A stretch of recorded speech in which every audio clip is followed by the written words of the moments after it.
The average American household pays somewhere between $500 and $800 a year for water. Just water. Clean water falling from the sky onto their roof every time it rains, and they're paying $500 a year for the privilege of receiving it through a pipe instead. The system that collects it, filters it, and delivers it ready to use, costs $8 to build. $8 and about an afternoon.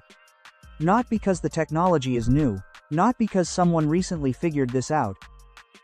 Because it's been working for thousands of years, and in 1961, the plumbing industry helped write it out of the model building codes that most states adopted, one by one, over the following decade. And the water kept falling. And the bills kept arriving. I'm not going to tell you this is a new discovery, it isn't. Roman engineers were doing a precise version of this around 200 BC.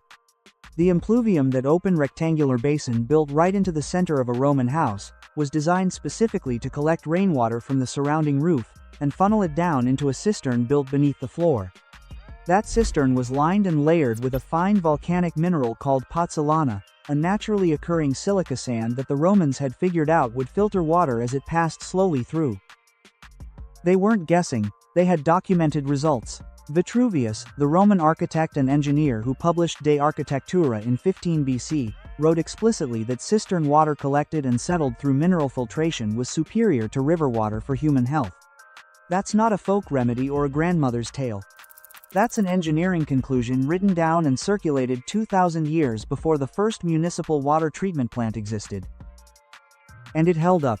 Roman cisterns have been excavated across Italy, North Africa, and the Levant structures that were still holding clean, filtered water when archaeologists opened them in the 20th century. Colonial American settlers figured it out independently. Rainwater collection was standard residential practice across New England and the mid-Atlantic states from the earliest settlements through at least the 1880s. In rural areas without reliable wells or nearby streams, the family cistern wasn't a backup, it was the primary water supply for months at a time. And the filtration method was consistent across households that had no contact with each other, spread across hundreds of miles of frontier, coarse gravel packed into a container on top, finer sand layered beneath it, and charcoal made from hardwood ash at the bottom, with water drawn slowly through all three layers into a sealed holding vessel. Not because somebody distributed a pamphlet, because people who needed clean water and had access to river stones, riverbank sand, and the remnants of their own fires kept arriving at the same configuration. Independently. Every time. Every civilization that needed clean water and had no pipe to connect to arrived at the same three-layer answer. Roman volcanic sand, colonial charcoal and gravel, ancient Indian stepwells with their layered stone sediment traps documented as far back as 3000 BC in the Indus Valley. That kind of convergence doesn't happen by accident. It happens because the physics works every time you try it. You already know this reaction. You've seen it your whole life and just never connected the dots. That's what happens when you pour coffee through a paper filter. The filter traps the grounds. The water passes through. The thing that comes out on the other side is cleaner than what went in. That's what happens when you watch a fast-moving stream pass through a gravel bar. The water on the upstream side carries silt and organic material, and the water 20 feet downstream runs clear. The gravel did the work. That's what happens in any fish tank with a gravel substrate. The debris settles in. Beneficial bacteria colonize the mineral surface. The water stays clear not because nothing is in it, but because the biology of the filtration medium handles it continuously and silently. Sand and gravel filtration is the same principle applied to water collection, scaled up and layered deliberately. Coarse particles at the top catch the large debris first: leaves, insects, organic material carried off the roof with the first rain. The fine sand layer in the middle handles progressively smaller suspended particles, dust, silt, fine organic matter that the gravel passed. And the activated charcoal at the bottom absorbs dissolved organic compounds, certain heavy metals, and the molecules responsible for taste and odor. It doesn't just trap things, it chemically bonds them to its surface through a process called adsorption. That's not folk wisdom dressed up as science. Municipal water treatment plants have used activated carbon filtration continuously since the 1930s. The difference is that their version costs tens of millions of dollars in capital infrastructure, and your version of the same chemistry costs about $2 at any fish supply store. So why don't you know about this? The answer involves money, a lot of it. In the years following World War II, when the country was building suburbs at a rate the world had never seen, there was an enormous federal push to expand municipal water infrastructure. Funding poured into treatment plants, distribution networks, and pipeline systems that connected newly built neighborhoods to centralized water sources. That expansion was, in a genuine and uncomplicated sense, a public health achievement. Waterborne illness dropped. Infant mortality from contaminated water fell sharply. This was real, measurable progress. But the financial model attached to it required volume. 100 million households paying a monthly water bill is a very different economic structure than 100 million households with cisterns in their backyards. And in 1961, the model plumbing codes being drafted and adopted across the country began to include language that effectively prohibited private residential rainwater collection systems, specifically in the suburban developments, where all the new private growth was happening.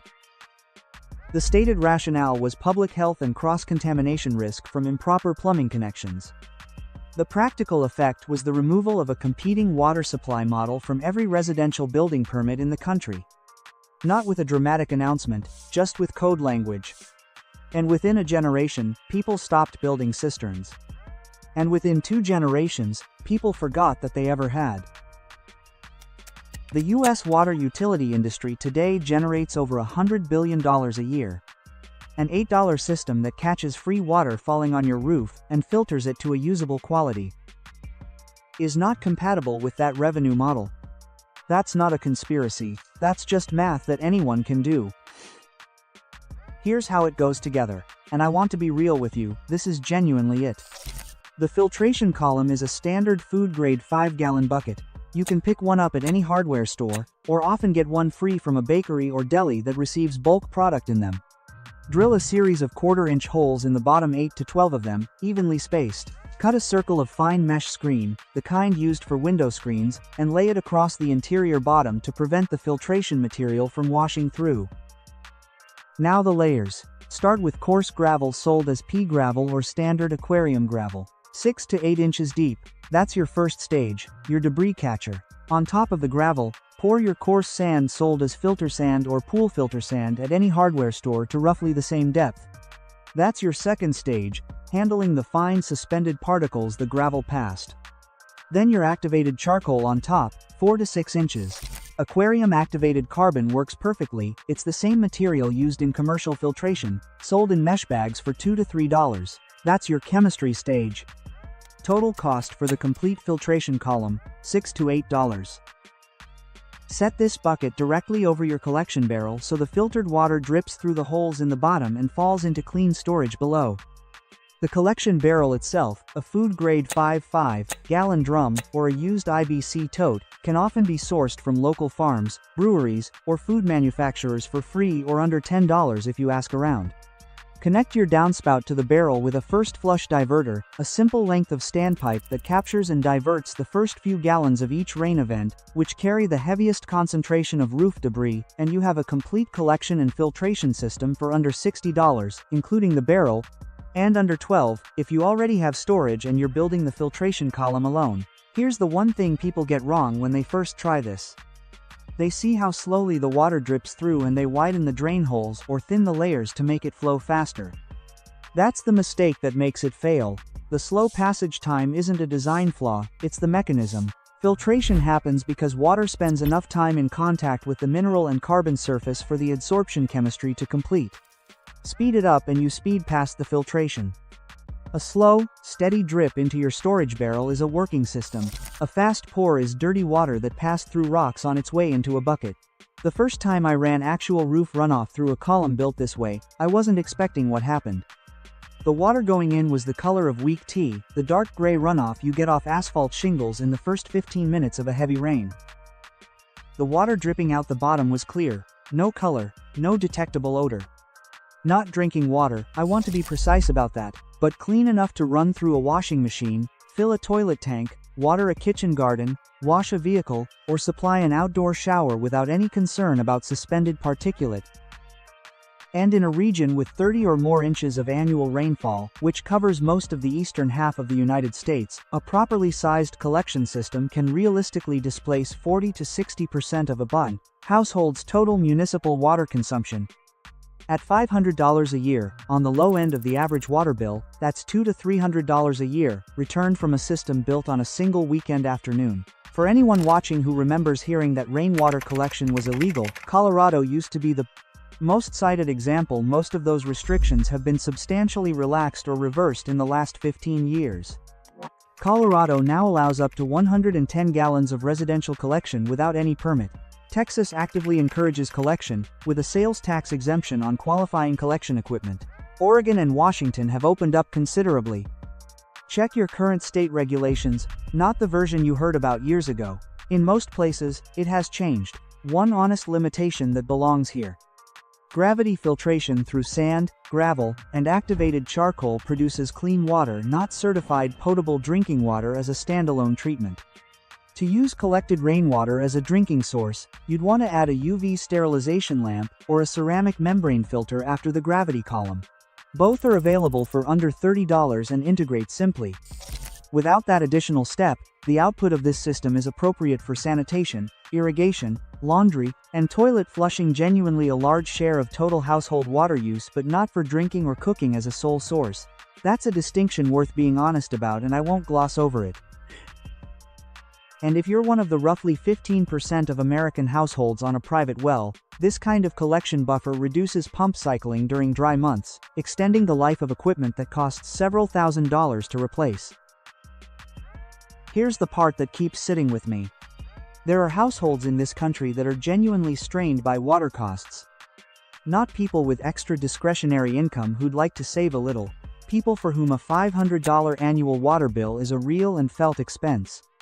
And the knowledge to reduce that bill by half, knowledge that Roman engineers documented before the birth of Christ, that colonial American settlers used as an unremarkable matter of daily survival, that anyone with a bucket and $8 can replicate in a single afternoon, that knowledge was effectively removed from the residential conversation in 1961. Not dramatically, not with any announcement. With building code language. And the quiet, accumulating assumption that if water came to your house at all, it came through a pipe you paid a utility for each month. Within one generation, the backyard cistern became a historical artifact. Within 2 generations, people forgot they'd ever had one. And the rain kept falling on the roofs. And the bills kept arriving. That's not a conspiracy. That's just a market that rewards complexity and punishes simplicity. And it's a little sad, honestly, not outrageous, just quietly, plainly sad. Knowledge like this doesn't disappear on its own, it gets buried. This channel digs it back up. I want to ask you one specific thing before you go. Tell me your state, and whether rainwater collection is legal where you live. A lot of people don't actually know, and the answers always surprise me. Leave it in the comments. I read every single one.